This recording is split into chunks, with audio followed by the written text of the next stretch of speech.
여러분은 길을 가다가 모르는 사람이 말을 걸어오면 어떤 생각이 먼저 드세요?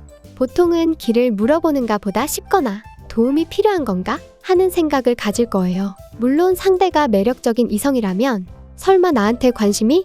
이런 김칫국부터 마시고 있을 수도 있죠. 아마 저리 꺼지라고 소리 지르거나 경계하며 가방을 끌어안는 모습은 보기 어려울 거예요. 간혹 인상이 너무 좋으시네요. 얼굴이 참 맑으시네요. 이런 말로 접근하는 경우는 주의해야죠. 바로 도를 아십니까? 일당들이니까요. 설마 이걸 헌팅으로 알고 이놈의 인기란? 이런 착각하고 말려들면 안 되겠죠? 특히 외국인이 다가와 말을 걸 때는 당황하면서도 안 되는 영어지만 어떻게든 알려주려 하고 때로는 직접 앞장서 가까운 곳은 안내해주고 이게 한국의 평범한 모습이라 할 수 있는데요. 하지만 그 때문에 한국에 오는 외국인들은 한국 때문에 평소 중요하게 여기던 세 가지가 사라져 버린다고 경고해요. 어떤 내용인지 함께 볼까요? 한국은 위험한 곳이야. 이런 말을 하면 모두들 어이가 없겠죠? 이제는 한국이 얼마나 치안이 좋고 안전한지 유럽에도 많이 알려졌으니까요. 하지만 내가 말하는 위험하다는 뜻은 의미가 조금 다르답니다. 당신이 당연하다고 믿어온 걸 잃어버리게 되거든요. 유럽의 대도시나 번화가에서 누군가 말을 걸어온다면 그 사람 근처에 누가 있는지부터 보게 되죠. 왜냐면 말을 걸면서 내 시선을 붙잡고 있는 사이 누가 내 가방이나 지갑, 스마트폰을 잽싸게 꺼내가니까요. 특히 사람이 많은 역 근처나 관광지 주변은 더욱 경계해야 하죠. 설문조사를 핑계로 접근해 돈을 뜯기도 하고 설문을 작성하는 동안 동료가 소지품을 가지고 달아나 버리니까요. 특히 관광지가 많은 이태리에선 별의별 기상천외한 수법이 등장해서 관광객뿐 아니라 현지인들도 종종 걸려들곤 해요. 그렇다고 함부로 대할 수도 없는 게 그런 일당들은 수익을 상납하고 마피아가 뒤를 봐주는 경우가 많으니까요. 그래서 한국에 오고 얼마 안 되었을 때는 오히려 유럽에 있을 때보다 경계심이 더욱 강했답니다. 왜냐면 한국 사람들이 너무나 스스럼 없이 내게 다가오는 것 자체가 낯설었거든요. 어째서 내 영역에 함부로 들어오는 거지?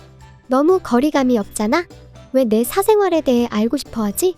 이런 생각으로 스트레스를 받기도 했어요. 하지만 내가 조금이라도 곤란해하면 자기 일처럼 신경 써주는 사람들, 필요로 하는 걸 먼저 알아주고 신경 써주는 사람들을 보면서 경계심은 빠르게 사라져버렸죠. 무엇보다 한국에서는 공공장소나 카페 같은 곳에서 경계심 따윈 필요 없다는 걸 실감했거든요. 테이블 위에 지갑이나 스마트폰을 늘어놓고 화장실에 가거나 주문하러 가는 사람, 심지어 가방을 두고 밖에 나갔다가 한참 뒤에 오는 사람들을 보고 충격을 받았답니다.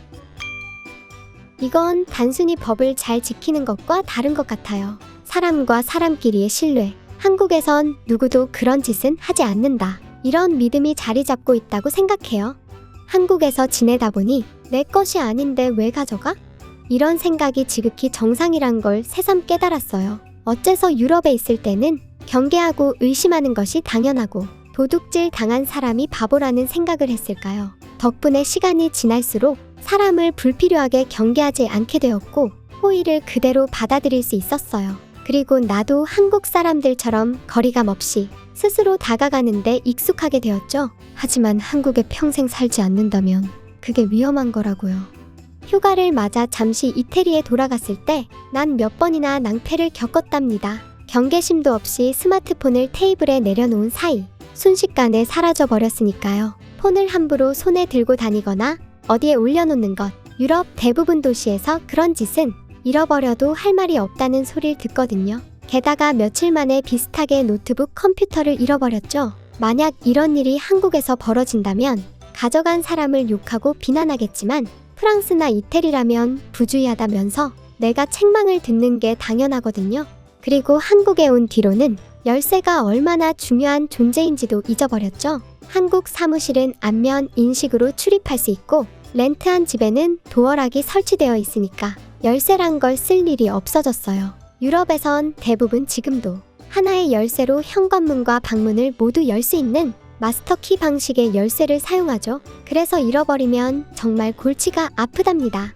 그 바람에 고향에 다녀올 때마다 실수를 조심해야 돼요. 도어락 때문에 열쇠의 중요성을 깜빡하게 되거든요. 이태리의 집들은 대부분 문을 닫으면 자동으로 잠기게 되어 있답니다. 한국의 도어락과 비슷한 것 같지만 결정적인 차이가 있어요. 반드시 열쇠로 열 수밖에 없다는 거죠.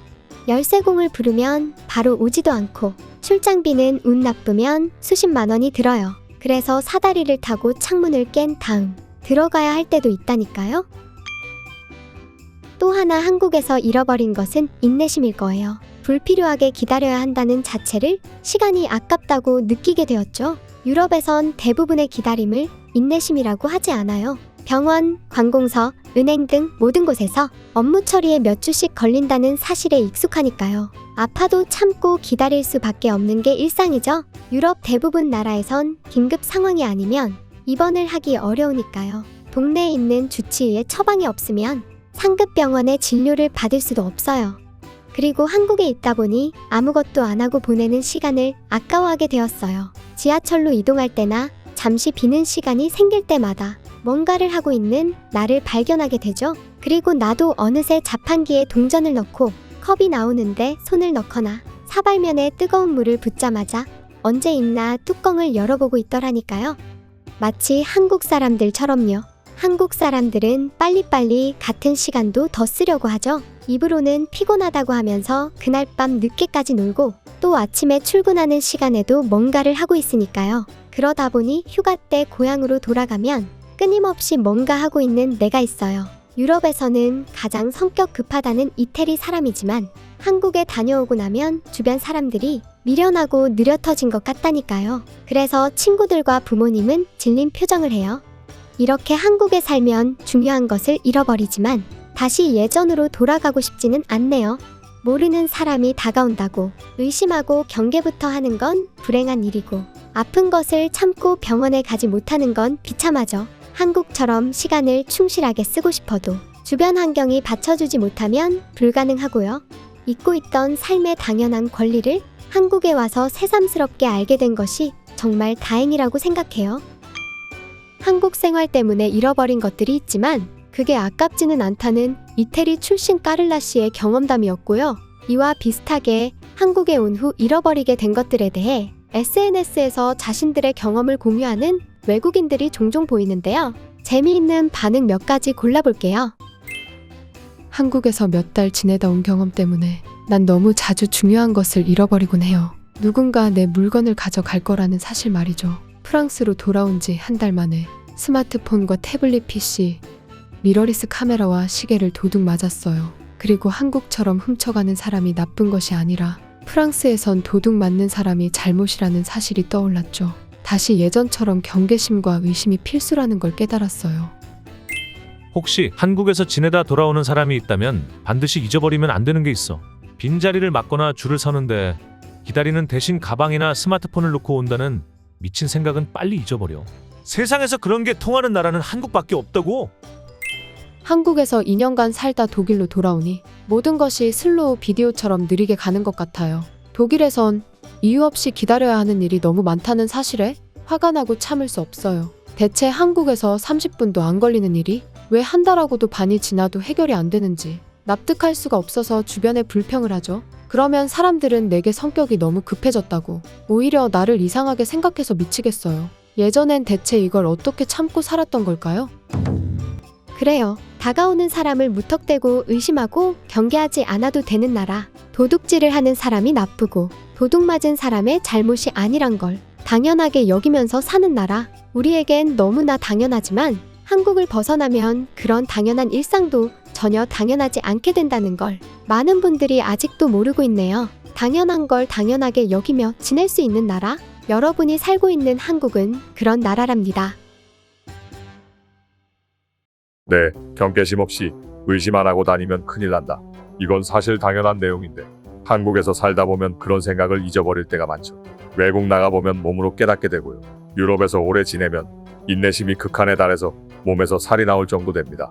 그래서 유럽 갔을 때 오래 산 교민들하고 만나게 되면 워낙 느긋하니까 한국 사람 같지가 않죠.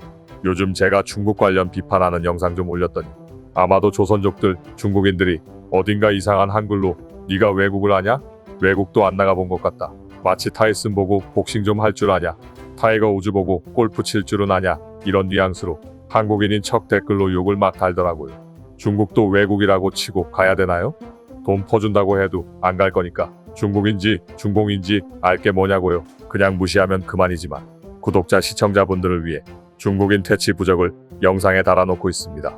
다만 중국 관련 영상은 직접 보고 경험한 게 아니라서 제가 유럽, 일본 이야기할 때랑은 몰입감, 현장감이 많이 차이 나는 게 스스로 느껴지더라고요. 앞으로 중국 관련 영상 올릴 때는 보다 철저하게 자료조사와 검증을 거치겠습니다.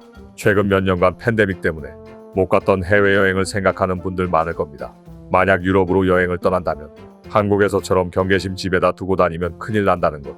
인내심은 선택이 아니라 필수라는 것 절대 잊지 마시고요.